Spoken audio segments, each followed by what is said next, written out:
Bienvenue! Aujourd'hui, on plonge dans la sécurité des réseaux Wi-Fi et la cryptographie. On a pas mal de notes, des guides, pour essayer de démêler tout ça. C'est ça.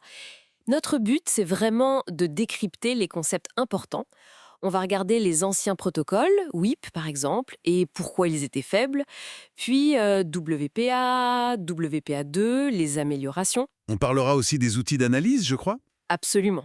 Et on ira même jusqu'à évoquer la cryptographie post-quantique. C'est l'avenir, quoi. Parfait. Alors commençons par le début, le fameux WEP. Bon, c'est vieux, mais on apprend toujours des erreurs, non? C'était quoi ces faiblesses majeures? Ah, le WIP. Oui, c'est un cas d'école. Son gros défaut, c'était le vecteur d'initialisation, l'IV là. Seulement 24 bits. C'est minuscule. 24 bits, c'est rien. Visible. Les attaquants pouvaient capturer le trafic et avec des outils comme AirCrackNG, deviner la clé assez facilement. Il forçait même la génération de ces IV, je crois, avec des attaques spécifiques. Oui, l'attaque ARP Replay, par exemple, avec AirPlay NG, ça injectait du trafic pour accélérer la collecte d'IV unique et donc accélérer le cassage de la clé. La leçon, c'est vraiment la prévisibilité en crypto, c'est fatal. D'accord. On a compris la leçon. Comment WPA et WPA2 ont corrigé le tir? Alors, WPA, c'était un peu une rustine au début avec TKIP.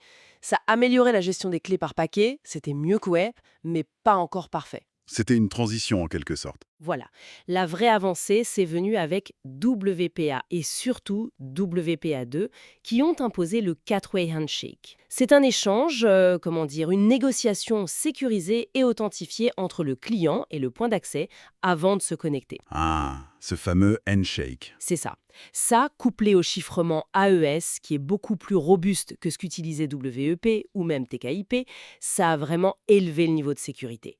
Aujourd'hui, la recommandation, c'est clairement WPA2 ou, mieux, WPA3 avec AES. Ok, les protocoles de sécurité sont plus forts. Mais comment un appareil sait qu'un réseau existe? On parle souvent des beacon frames. Oui, les trames balises ou beacon frames, c'est fondamental.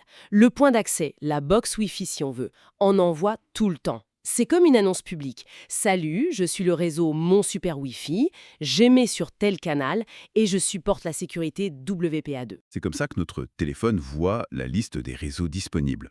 Exactement. Et ces trames contiennent plein d'infos techniques, y compris les capacités de sécurité.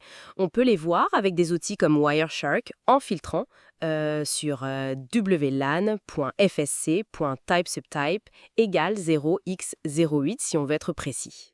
Et une fois qu'on est connecté sur le réseau local, il y a ARP. Pourquoi c'est important ça? ARP, c'est l'adresse résolution protocole. C'est vital en local. En gros, il fait le traducteur entre l'adresse IP, qui est logique, et l'adresse MAC, qui est l'adresse physique unique de la carte réseau. Un peu comme un annuaire pour savoir quelle adresse physique correspond à quelle adresse IP sur mon réseau. C'est tout à fait ça. Quand ton ordi veut parler à un autre appareil sur le même réseau local, il demande via ARP qui a l'adresse IP 192.168.1.10. Donne-moi ton adresse MAC. Sans ça, pas de communication directe possible en local. La commande ARP-A permet de voir cette table de correspondance. D'accord, mais j'imagine que ce système, basé sur la confiance locale, peut être détourné. Comment on fait pour surveiller les tentatives d'intrusion ou les comportements suspects sur le Wi-Fi? Effectivement, cette confiance peut être abusée. Pour surveiller, on combine plusieurs techniques. D'abord, l'analyse de paquets, le sniffing avec Wireshark par exemple. On regarde le trafic passé pour détecter des choses bizarres. Comme quoi, par exemple? Des tentatives de connexion échouées en boucle, du trafic inhabituel. Ensuite, il y a la détection basée sur les signatures.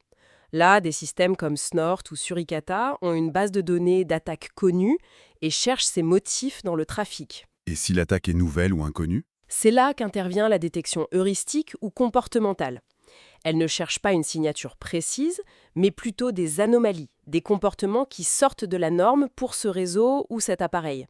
C'est plus complexe, mais ça peut détecter des menaces 0D. Très intéressant. Et parmi les attaques classiques, il y a celles par dictionnaire, avec des listes comme rockyou.txt. Qu'est-ce qu'elle a de spécial, cette liste? Ce qui est fou avec Rockyu, c'est que ce n'est pas une liste générée au hasard. C'est une compilation de millions de vrais mots de passe qui ont fuité lors de piratage de sites web. Ah oui. genre les 1, 2, 3, 4, 5, 6 et password. Exactement. 1, 2, 3, 4, 5, password, QWERTY, I love you, tous les classiques y sont. Parce que les gens les utilisaient réellement. C'est pour ça qu'elle est si efficace pour les attaques par force brute ou par dictionnaire. Des outils comme Hashcat, John the Ripper ou même AirCrackNG pour craquer les handshakes WPA. Il teste ses mots de passe courants en premier, en fait. Voilà, ça cible directement notre tendance à la facilité.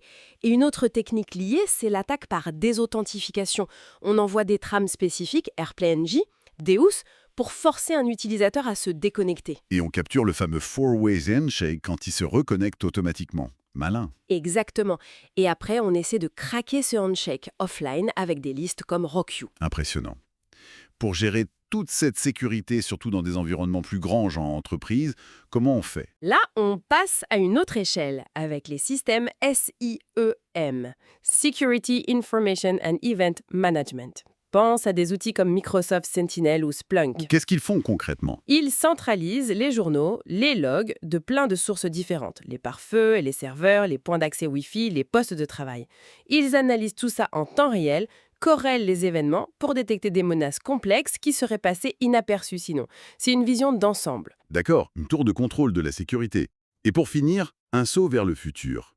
La cryptographie post-quantique. Pourquoi on s'en préoccupe déjà? L'ordinateur quantique qui casse tout, c'est pas pour demain, si. L'ordinateur quantique capable de casser RSA ou ECC, les algos qui sécurisent beaucoup de choses aujourd'hui, n'existe pas encore à grande échelle, c'est vrai. Mais la menace théorique est bien réelle, notamment avec l'algorithme de Shor. Donc on anticipe. Exactement. La cryptographie post-quantique, ou PQC, c'est la recherche et la standardisation de nouveaux algorithmes cryptographiques qui seraient résistants, eux, aux attaques d'un ordinateur quantique.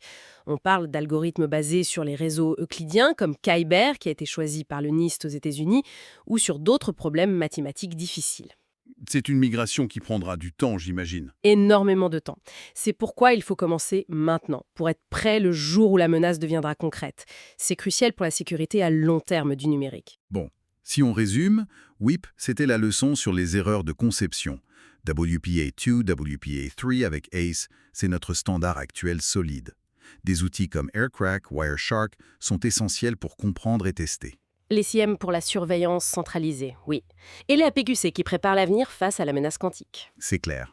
Et peut-être une dernière chose pour réfléchir, on parle beaucoup des protocoles, des algos, des outils. C'est super important évidemment, mais est-ce qu'on n'oublie pas un peu l'essentiel? Notre propre comportement. L'hygiène numérique de base, quoi. Des mots de passe vraiment forts, uniques, les mots mis à jour faites sérieusement. Le facteur humain. Voilà. Est-ce que ce n'est pas ça, finalement, le premier rempart, peut-être le plus critique pour notre sécurité Wi-Fi au quotidien, avant même la techno la plus avancée? C'est une question à se poser, je crois.